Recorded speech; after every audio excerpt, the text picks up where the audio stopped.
Talking about, what was it, number, somebody asked me about number 27. 26.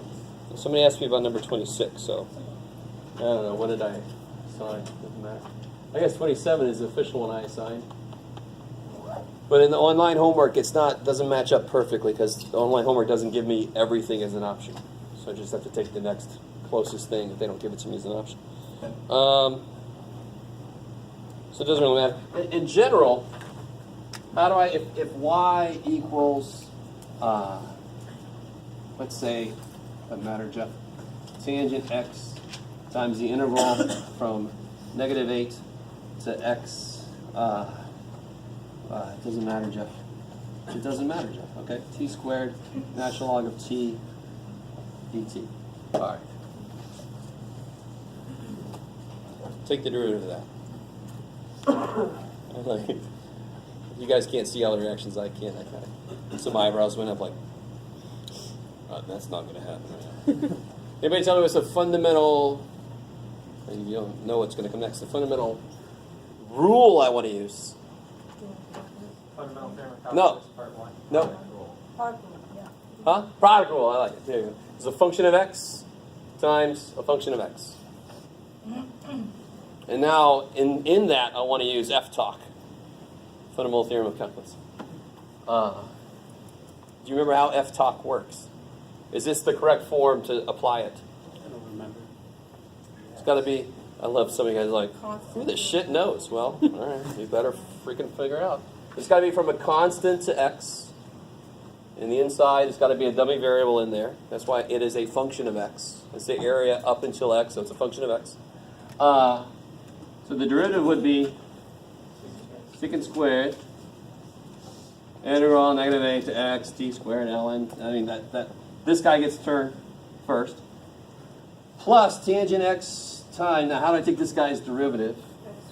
Yes, it is just plug this in. And if you think about it, when I integrate this, I would get f of t, wouldn't I? If I integrate this shit, I would get, right, remember antiderivatives?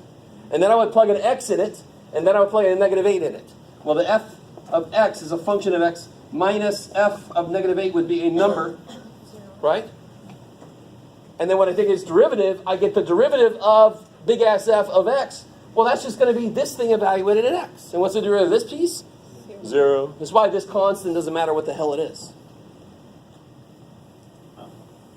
Right? I mean, you have to sit back and analyze why something makes sense. Especially something that's called the Fundamental Theorem of Calculus.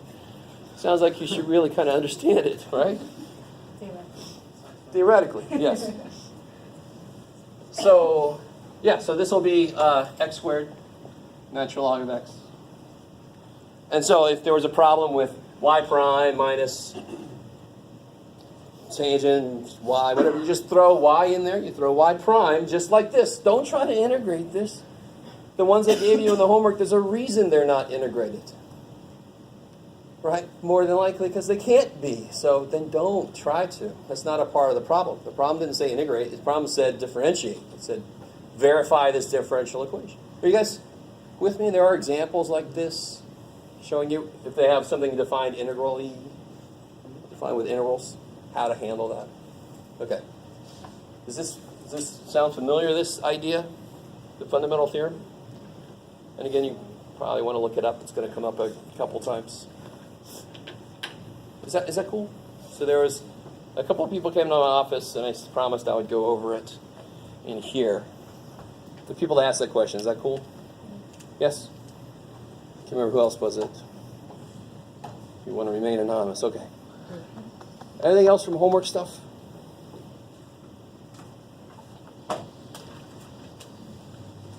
We're doing like number 21. Yeah. Similar. In section 1.1? Yes. Ooh, yeah. 21, I think the first part of 21 is just remembering quotient rule and doing that correctly. And when I was a student, I never did quotient rule. I kind of rebelled against it from the moment they introduced it.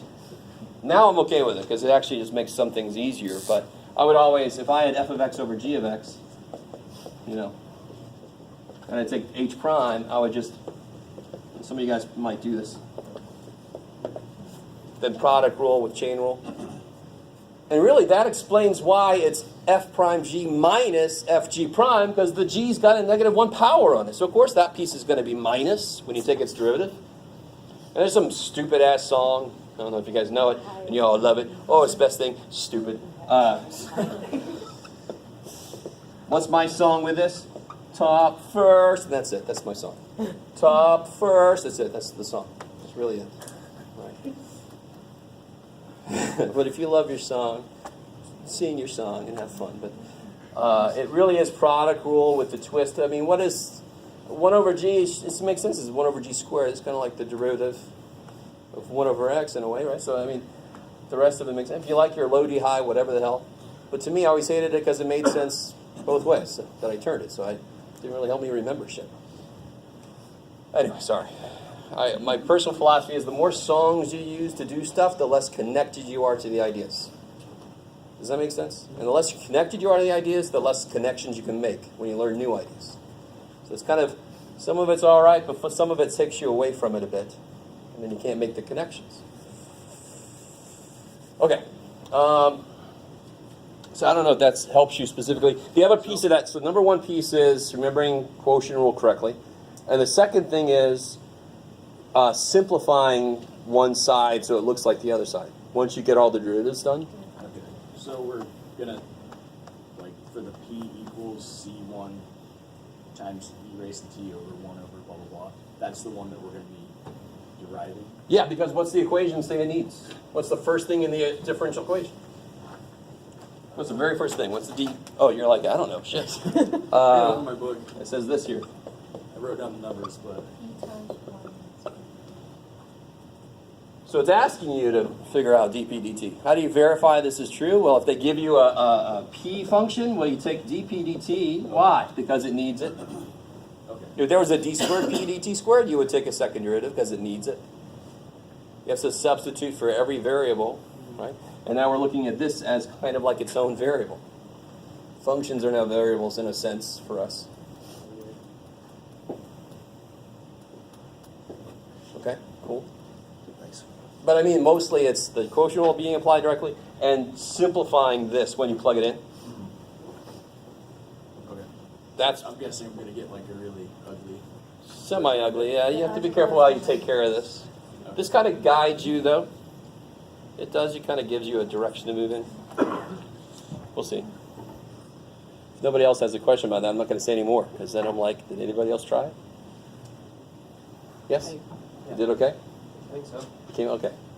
Well, that one is kind of, both sides are equal. It's still a chance you're wrong, but it's a very good chance you're right. I'll just multiply both sides by 0. Oh, shit. So anything else from homework stuff? Yes? Number 30. Oh, yeah. Oh, yeah. Okay. So this one goes back to the solution to this. I think we looked at something like this. What was it? Example 7. Yeah. Where they made the point about C can't be whatever. Is this the one that did that? No, I guess they do that later. They come back to it later. Okay. And they're asking, why can't this piecewise function be a solution? So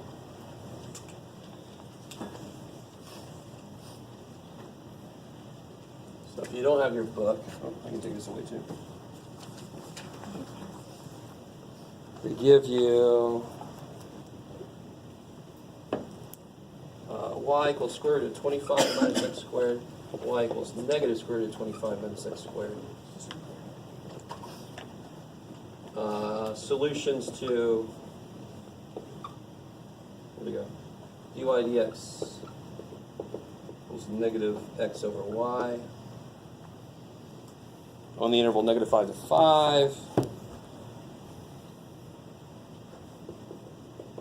So each of these separately are solutions to that on that interval.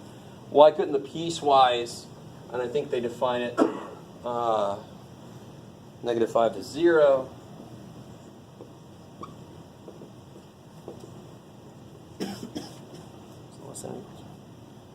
No, down here.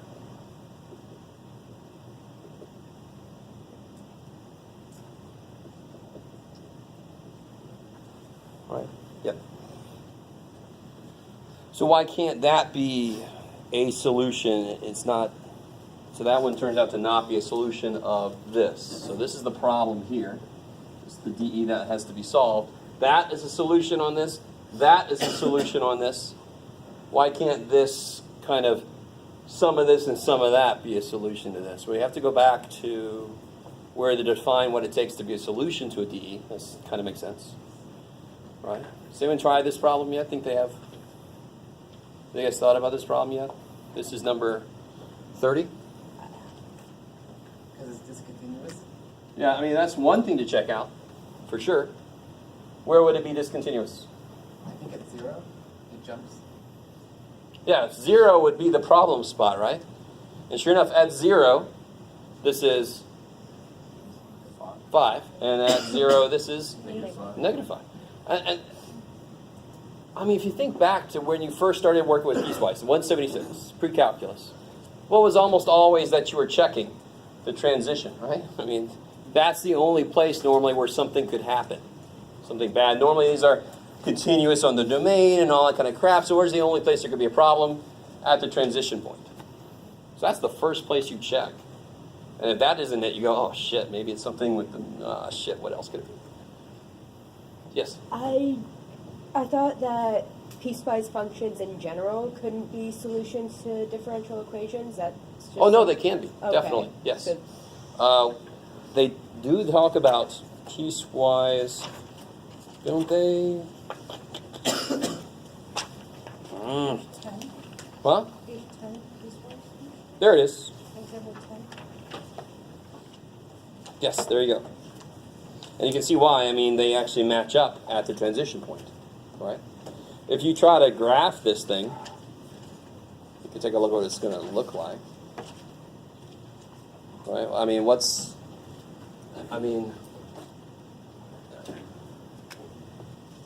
this is going to be the upper half of the circle, right? But it's only going from -5 to 0.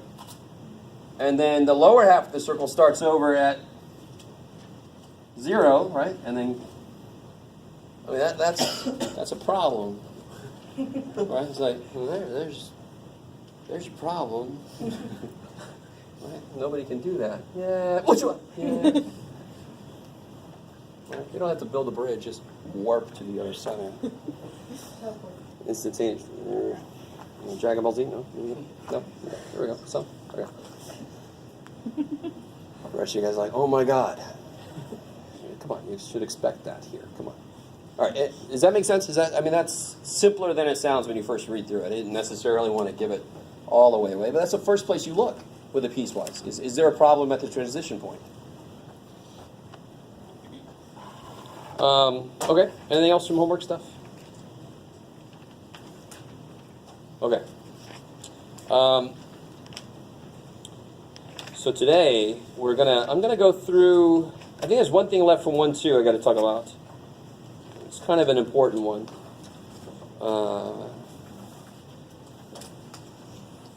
And then we'll get into IVP stuff. This theorem sounds kind of important. It's the existence and uniqueness theorem.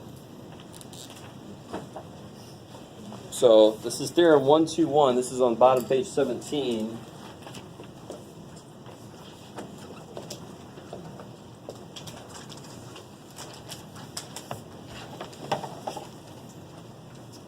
And let's see how much of this I want to write down.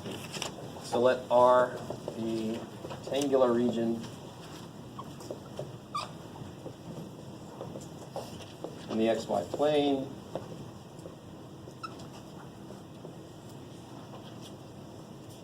A to B, C to D, become a D.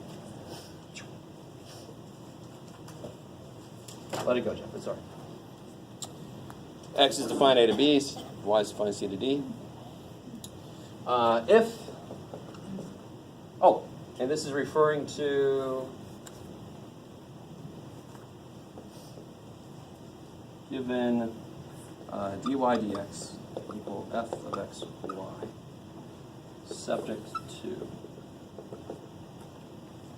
what was it, y of x naught equals y naught. So this is an IVP.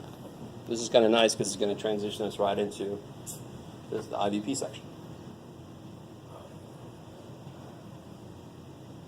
So this is a differential equation subject to an initial condition.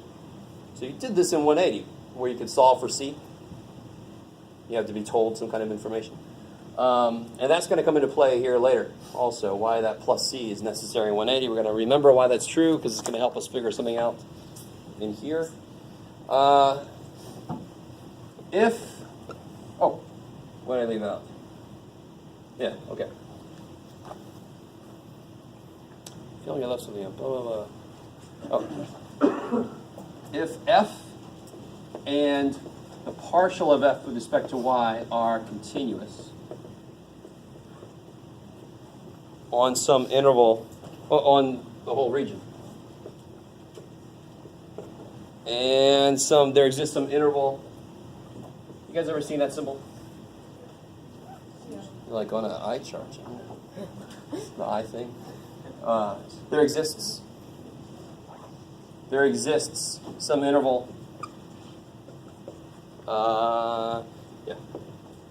X naught minus h, x naught plus h. You don't have to write all this shit down. I just want to put it here. It's all in the book, page 17. Contained in AB. So like it would be, here's x naught somewhere, and there's some little neighborhood of x naught. Have you ever heard that word before? Not like Mr. Rogers, but a neighborhood of something. So when you do that minus h plus h business, you've constructed a neighborhood around x naught. Aw, little neighborhood. There exists some interval there within R, contained in AB, and a unique function. Good Lord. Y of x. That is the solution to the final I. That is the solution to that solves the D. Good Lord. So really, the heart of this thing, the thing to check, are these conditions right here.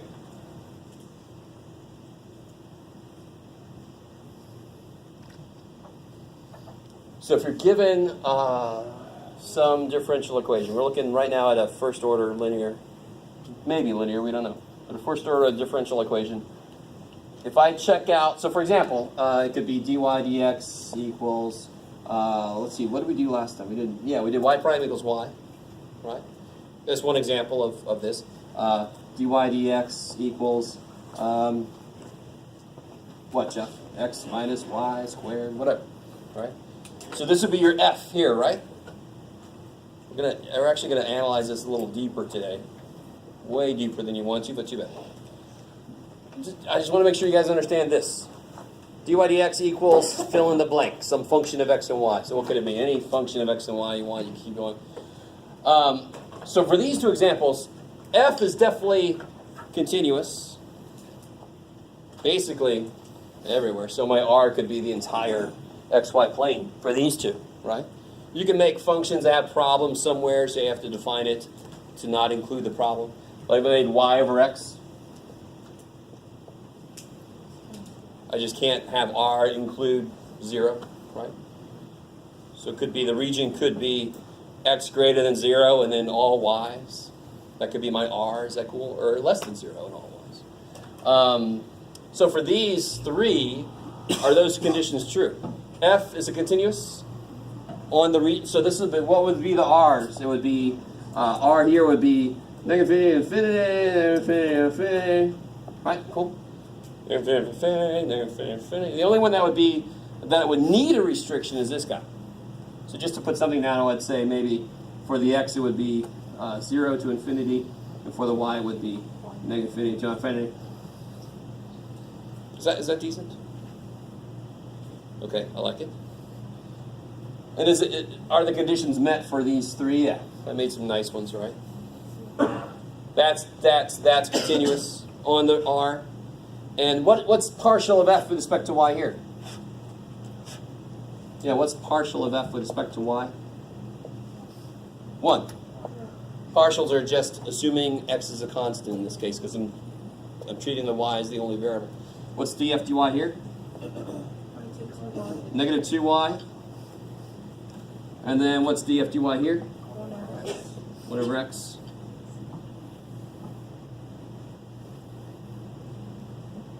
So is this, they're all continuous. The functions and their partials are continuous on those regions. So a real easy way to make one that isn't working would be like dy dx equals, what you got, Jeff? X to the 2/3 for negative infinity to infinity and infinity to infinity. Does that work by itself right there? Is this continuous there? Anybody know what x to the 2/3 looks like? Just really small square. The higher the derivative, or higher the power just gets smaller and smaller, but it never passes 0. So x to the 1/3 looks like a cubic that kind of fell over, right? So x to the 2/3, yeah. We just, Mirrored on the x-axis. huh? Mirrored on the x-axis because of the square. I love it. So this would be, this is x to the 1/3 here. So x to the 2/3 would just square everything, so it would kind of come in. So can you tell why I picked this function? It's an easy function where the derivative is going to have a problem, right? Right there. Where'd I go? I should have done y to the 2/3. That would be better, Jeff. And this whole thing would be like that. Yeah. All right, now you see where I'm going. So this doesn't have any problems at all, but what is df dy now? Now that it changes to y like it should be. What is df dy? 2/3 y to the negative 1/3. And of course, adds a problem at 0. It's discontinuous. So all that means, this kind of theorem shows up a lot. This kind of format for a theorem. If these are met, then this theorem says for sure there exists a unique solution. If they're not met, anything can happen. So could there exist a unique solution? Yes. Could there exist several solutions? Yes. Could there not exist any solution? Yes. This theorem has no freaking clue, right? So if these are met, there's definitely existing a unique solution. If these requirements are not met, anything can freaking happen. So these requirements are not met for this guy, anything can freaking happen, yes. What's the importance of a unique solution? So that I know that when I get it, I'm done. Do you see what I mean? Mm-hmm. Yes. And it's really, the thing I'm adding is this idea of subject to a constraint. That's what allows there to be a unique solution, right? If I don't have this constraint, then there's going to be families of solutions, you know. Once I put the constraint in there, then C's got to be a specific thing. You guys follow? I mean, I was trying to make that a little bit evident. Maybe I didn't make a big enough point of it when we're doing those by observation problems. And there were sometimes, like here, y equals 0 works. And so sometimes the singular solutions, that's what those are called, the ones that aren't, it's a particular solution, it has no C on it. Sometimes those don't come from the family of solutions. They're entirely separate solutions. So that's not a unique solution then. But once I have a constraint on it, it's got to go through this point. Okay, then either the constant goes to that point or the family kind of piece goes to that point. It can't be both of them going through the point. All right, maybe you guys get me, but this is like, thank God this theorem exists. Once I get the answer, I know the unique solution exists. Yes? I just have a question on notation. So when you're writing dy over dx, that means derivative, right? Yes. So why is partial f dy going to be another derivative of that? Why wouldn't it be... Well, where's f? F is this. This is f. These are f. Well, they're a derivative, though. Right there. That is f. Oh, okay. Yes. There you go. Derivative of the function. Yes. It's a derivative of the derivative function. Sure. This is called a slope function. It's called a, what else is it called? I just call it a slope function. You see why? dy dx is a slope. And that's the function that describes the slope. So that's a slope function. I like So it. then the partial is automatically a derivative of that derivative? Not necessarily. No. I mean, this dy dx is a function in its own right. Right. So then I can take a partial of it if I feel like it. I don't have to have a derivative done and then to be able to take a partial. That's what it sounded like you were asking. Well, but that's my question, is when you wrote up there df dy, or partial, I don't know how to say that. It's not d. Dabba. I like DABA. It's a dabba. Huh? It's called a dabba. See, he asked It's him like why butter. using partial. Why is Like Fred partial Flintstone, you have a dabba? Oh, yeah. D-A-B-B-A. Exactly. So you got a dabba f and a dabba y? Yes. Yes. So Exactly. that means that it's a derivative of the first? Not a double. Huh? That means that it's a second derivative in a sense? No. It's a F? partial. All right. There's a technical derivative. Sort of. If you go all the way back to y, this is a really strange kind of hybrid second derivative. It's not really considered a second derivative, true second derivative, because this is just a partial, whereas that's a full. So it's sort of like a derivative and a half, if you want. Which really sounds weird, but it's not the official name or anything. Does that make sense? It's not a true second derivative because I didn't do d squared y dx squared. I did a full and a partial. So why are you using partial derivatives? Okay, that's the real question. Yeah. All right. Yeah. Let me see. Oh, let's see if I can explain it really quickly. Because I understand partial derivatives, maybe he doesn't. That's why he's asking why you're using partial derivatives. Well, I mean, that's a good place to start. Do you understand what that means? It's a multivariable function, and you've chosen to do it just with respect to y. Okay, yes, good. All right, I like it. So as I move in only the y direction, how does the function, the f, change as I do that? I like it. So if you really think about it, this function describes the slope at any point x and y. So it is not really a 281, which I know not everybody's taken. It doesn't matter. I keep saying it, no freak out. 281 deals with like the input plane is the xy plane. That's the input. Not just the x-axis, but the whole damn plane. And then the outputs are like the ceiling over that, or you can go under, but you know. But that's not really, I mean, here, this is kind of like when you do 281, I could describe a characteristic at a point, right? And it's not truly another spatial dimension. It's not like so I can describe the temperature at every three-dimensional point in this classroom. That is sort of a fourth dimension, but not a physical dimension. I can put a little, I can color it, right? Okay. All right. I lost my train now. So f itself is telling me what the slope is at a specific point. So this is just looking at how is that slope changing as I move just in the y direction. So think about what would it mean if it was discontinuous?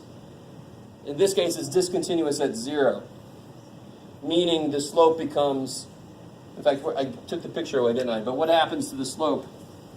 What would it look like now? It's going to look, Like a bird.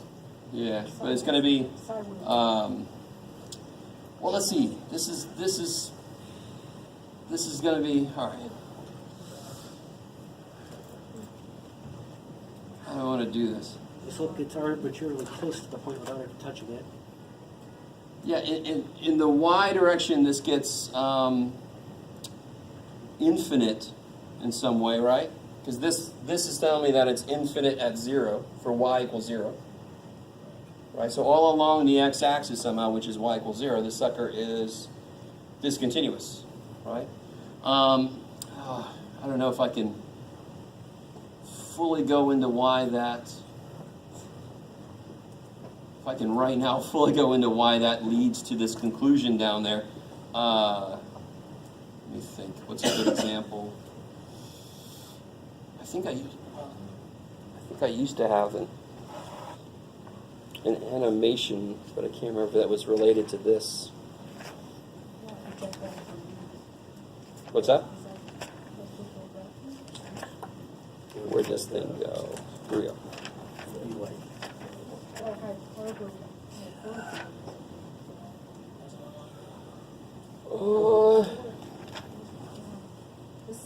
So it would get, You remember the saddle thing? yeah, so it have like Oh, here we go. Sort of. Saddle point where- It gets arbitrarily close. Is always how to describe that as. It's sort of, well, what's a good... I think I used to have an illustration, an animation that showed you what happens when you have something like this, and a function that can go wrong. Right? At the moment, I can't remember exactly a function that you want to get an example function that doesn't meet this, and then it doesn't meet this, and then you can see why this might not happen. Why you might not have a unique theorem, a unique answer. So let me try to find that. I think it's been forever since I used it. But if these are not met, and you want to see specifically this one you can kind of understand, but this one is the one that would be more interesting. I'm trying to remember if I can't remember if I had a quick way to describe it. That look like this in 3D? What are we talking about? No, there's no third physical dimension here. But we're going to get into, maybe after we do some more of today, it might make a little more sense what we're trying to talk about, but it's not going to be to the point where it explains it fully. This is, if I graph this, which is part of what we're going to get into in chapter 2. It's not exactly vector fields, but it kind of feels that way. But it's a slope field. It's a what's called a directional field. And it just tells you the direction your curve would be going at any point in the xy plane, wherever things are defined. And then we can talk about what this might mean, possibly, when we get something like that thrown up there. So let's wait on that for a minute. I'll see if it comes in later, and if not, I'll try to find that old animation I used to use. Okay. But for right now, these are the two conditions, given something like this, for there to be a solution, a unique solution that exists, that goes through that x naught, y naught. Where'd it go? Here. Okay. Blah, blah, blah, blah, blah. Oh, yeah, I didn't really, I was hoping I wrote something else down there, but no. I want to, 1.3 I want to go through really kind of quickly. Because 1.3 is, it really is just a bunch of examples, and then they give us some specific problems where we have to fill in the form. So we'll see how you do, but I'm just going to go over a few examples of what you might see in 1.3.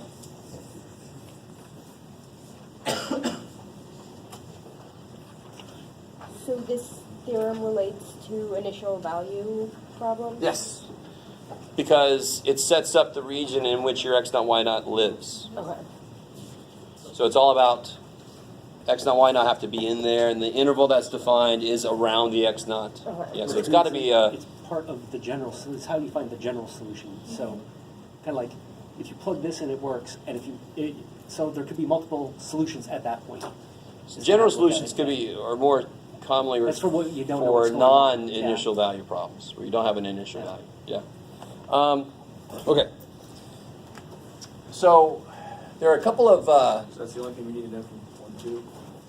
No, that was the only thing in 1.2 we didn't cover. Oh, okay. We covered everything else in 1.2. Gotcha. Yeah. I'm pretty sure we finished.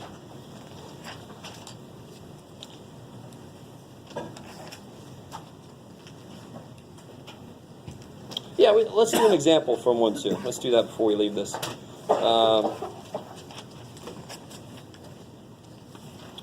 Yeah, we didn't really finish. Let's see. Why did I think we left off there? Let's do an example here. So, I mean, just to show you a couple of things, I put up here this one first. And you have the initial condition y of x naught equals y naught. What if you have a second order?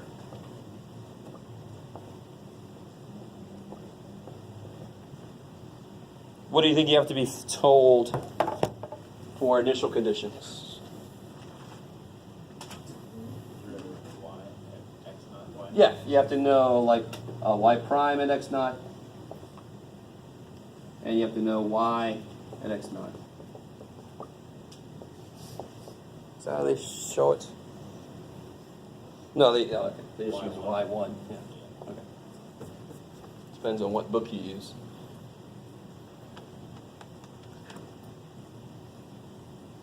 So it kind of makes sense. So a third order, you'd have to be told 3. And you know this, especially if you've done any physics at all, kinematics.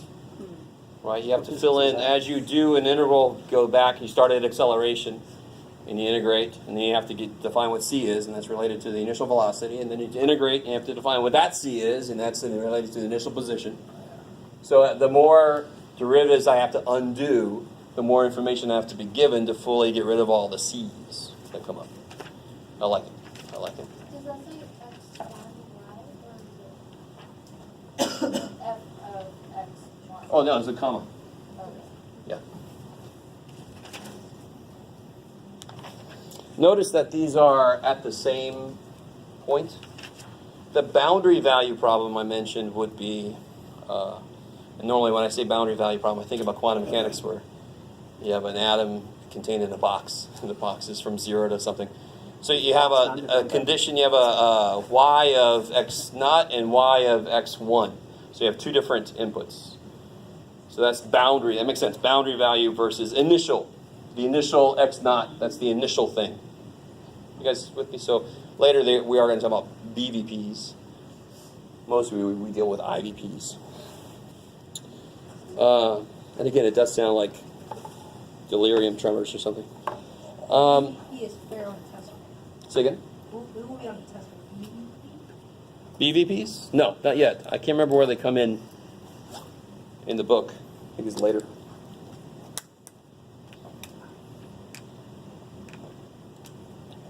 So let's try an example out. Let's see. Oh, here's a good one. So at this stage, we haven't learned really, besides what I kind of showed you that related to 180, we haven't learned how to solve a damn thing, right? If you think about it, officially, we still don't know how to solve any differential equation. We're just talking about how to talk about them still. Exciting. 2-2 is where we've learned our first real way to solve something. And that's the one I already showed you, the separable equations. Which one do I want to do? This one? Okay. I don't know why they suddenly changed their notation up, but oh.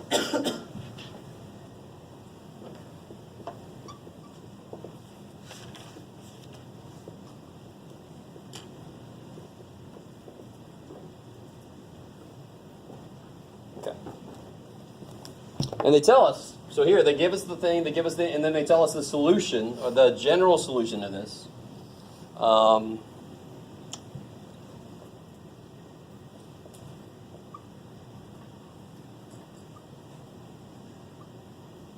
And this is sort of like we talked about how that relates. If you pull this over, it'd be negative 16x, and so what second derivative is related to the negative of its original is trig functions, right? So this is not a surprise that would be the solution. So what they want you to do is figure out what C1 and C2 are. So take a minute and see if you can do that. Using those initial conditions.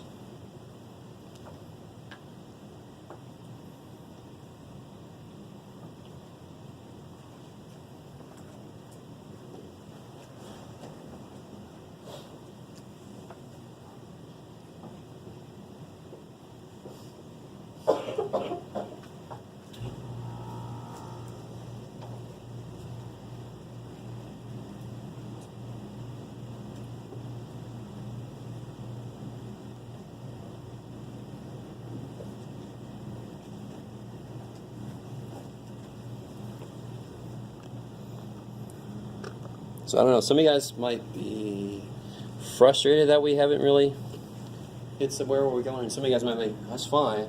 I could deal with. You should be able to just love the shit out of this problem at this point. It's just taking derivatives, and it's just algebra after that, really, a little bit of trig.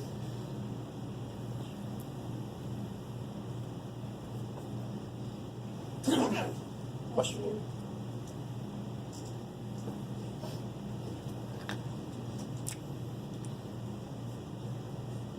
What's x prime?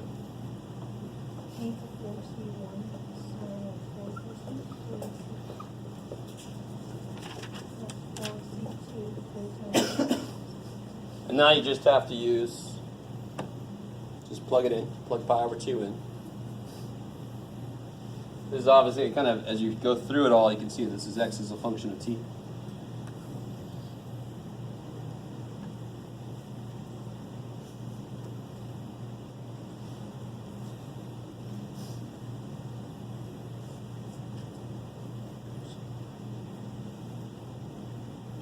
So what are your two equations you're working with? I mean, when you throw a pi over 2 in, this is almost too nice to believe, guys.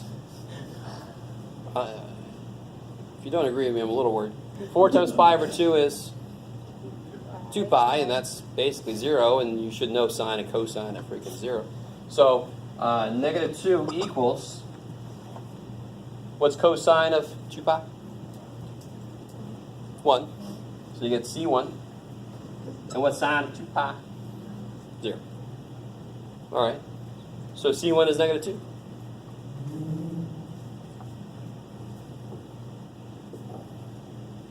Is that all right? Okay.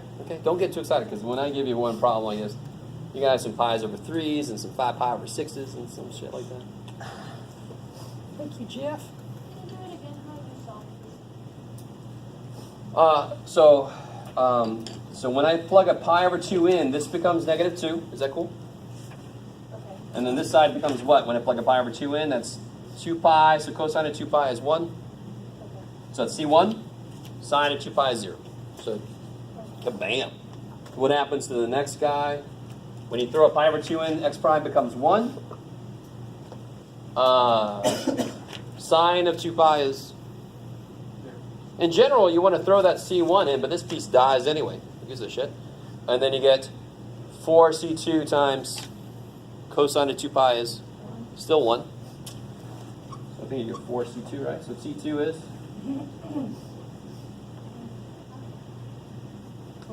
24. They get it right? Yay, they get it right. So then what's the solution then? The solution to the IVP. This is the solution to the correct usage of the word I used the other night. This is a homogeneous or homogeneous, whichever way you want to say it, because it's x is equal to 0, not equal to some function of y or something. What am I trying to say? What's the actual solution to the IVP then? You can do it. What do you do with, here's the solution. Now the specific solution to the IVP is going to be negative 2 cosine 4t, because I know what C1 is, plus 1/4 sine 4t. Sure. Yes, sir. Where did the 1 come from? Oh, it told me that x prime of that pi over 2 is 1. So when I throw a pi over 2 into this, that becomes 1. Oh, okay. Yeah. And that side becomes that. Cool. I like You don't need it. to work all the way down to double prime.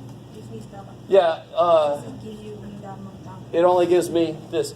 I want you to realize, they didn't even need to give me this. And in fact, I think some problems they don't even do this. They don't even give you the DE.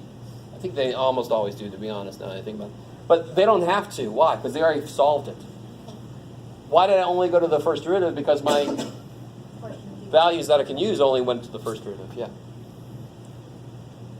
I like it. So to prove that the double derivative of x, second derivative of x plus 16x equals 0, we would plug back in the second, well, we didn't do the second derivative, but we get the second derivative. Yeah, exactly. You could start with this guy, and if this guy works, then automatically that guy works, because he's a more specific example of all these. So you can take this first derivative of this guy, take the second derivative of this guy, throw it in there, and then show that it equals 0. So then obviously this works. I don't have to work with it, because I did it with every freaking possible constant, so it's going to work for those. Is that cool? Okay, that should feel kind of familiar. You did sort of stuff like that back in 180. And when you took the derivative, you said that the C1 from the previous one would still go into that one? Well, all I said was I'm not sure. when I figured out C1 was negative 2, if this piece didn't die, I'd plug a negative 2 in there, Oh, so okay, I don't, you know. It's still, So why didn't I? Because this piece is going to die. Who but cares? in the scenario where the second derivative wasn't like that, would you still plug in the C1? Yeah, if the C1's going to stick around, you want to know what C2 is, then Okay. plug the value in so you can solve for C2. Yeah. I like it. I like it a lot. Okay. Okay. Oh, let's see. That's at this point, that's almost the most they could do to you. Let me see if they give you anything freaky. They have a couple problems that say use the existence and uniqueness theorem. They say you have to just check the continuity of those two things, F and partial F. Blah, blah, blah. And then they have these find solution, figure out what the value of C is given these initial values, which is going to be just like what we did. Nothing too taxing yet. Okay, so 1-3 I want to go through semi-quickly. Man, I've run out of time in this class so fast. You guys are probably like, feels like it goes forever. Flash having fun. Yeah. What's up? I think, he said, time flies when you're having fun, right? I think you can find fun. Oh, okay. I thought you were going to say something like, well, it's grounded right now, man. Time is laying on the ground. Don't worry, I won't take it personal. If I took it personal, I'd be a wreck. I've been teaching for 20 years now. Can you believe that shit? Started in 98 when I was 26. That's my age. You know, I've been in school for 1998. Oh, good. I feel so much better now. Started teaching when you were born. Oh, yeah? Oh, well, that's good to know. Huh. I don't give a shit. I was already alive. If things go right, then you get older. It's crazy. Yeah. So, Hey, you made it this far. yeah, exactly. I can't stay that age forever, thank God. Looking back, I'm like, oh, I'm glad I escaped. Okay, so 1-3, there's just a few specific things I want to go over. I'm not going to go over too many. I just want to let you guys try the problems out. They're not that deep yet. But, you know, population and growth and like radioactive decay stuff. Is that the example they give? Yeah.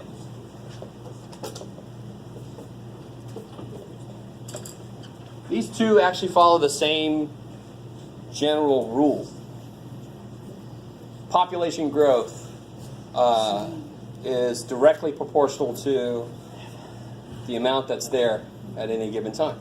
That kind of makes sense, right? Now, there is something related to like what's called perturbation theory, where you start bringing in more and more variables. Obviously, it's involving more than that, right? If you start with a lot of people, but then something comes in like a new virus that causes the death rate to go way high, then your population is not going to only be based off of the current population. It's going to also be based off of that death rate and the birth rate and the immigration rate. And oh my God, there's a lot of freaking variables. But we start with a very basic stripped down idea, and then we see how much do I have to add in until I'm within tolerance for my output. I mean, that's very similar things happen in engineering. Very similar things happen in any field that uses this stuff. So the most basic idea is the rate of change of population varies jointly with the population itself. Right? That is the most basic starting point. And then you start adding in all those other factors. Right? Oh shit, they cloned dinosaurs and they're roaming. Oh, we got to introduce rate of dinosaur consumption of humans in there, you know. Whatever else happens. So the way, I don't know how much you've worked, you should have worked a little bit with varying jointly or inversely and all that kind of stuff. It involves that. Black body radiation. Huh? It's the same black body radiation. follows Yes, the same I love it. So you have, to write this more directly, and K here would be greater than 0. We're assuming this is all about, you know, things happening, babies getting made. So it's going to be positive. This is like related to a birth rate for population. So this is completely ignoring that anybody dies. Huh? I was just going to say K is just some constant of... Yes, I love it. So anytime you have something varying directly with something else, it's going to be some constant times that thing. Now, some of the homework is going to ask you to introduce a death rate idea. And what do you think would happen if I introduced a death rate? What should happen on this side? Yeah. Yeah, it should be some kind of a decrease. I'm going to let you guys think about it. The same format for radioactive decay, but what's the big difference here? So the amounts of radioactive material you have? So combine the two and you should end up with some function. is related to is directly related to the amount that you have. Over its half-life. No, don't worry about half-life and shit like that. That comes in after you solve this, I'm sorry. right? Yeah. That's later. You can solve this equation, then figure out other stuff like that. K here is positive. K here, of course, is, thank God, so it's losing. So sometime they'll be able to go back into Chernobyl and not just a horror movie or something. Yes? So that's the same model, to be honest. Here just K is positive, here K is negative. If K was 0, what would that mean? No. It's not changing at all, right? The population is remaining the same. Let's see, blah, blah, blah. What else did I want to talk about? I picked out a few of these. And, I'm not going to say that. Oh, here's a nifty one. Spread of disease. And again, this whole section is sort of like starting points for models. And then you tweak it. And you introduce other variables, and you tweak it. So the starting point for spread of disease, let's see, what symbols do they use? So X is the number of infected. And I always think about zombies and shit when I hear. Y is the number not yet exposed. So the rate of change of infected, and it kind of relates to how they interact. So it actually ends up being a product directly proportional to the product of X and Y. Which kind of makes sense. If there were no infected people, then what should the rate of change of infection be? 0. If there's no infected people, it's not going to suddenly create itself. I exist, a little infection. Oh shit.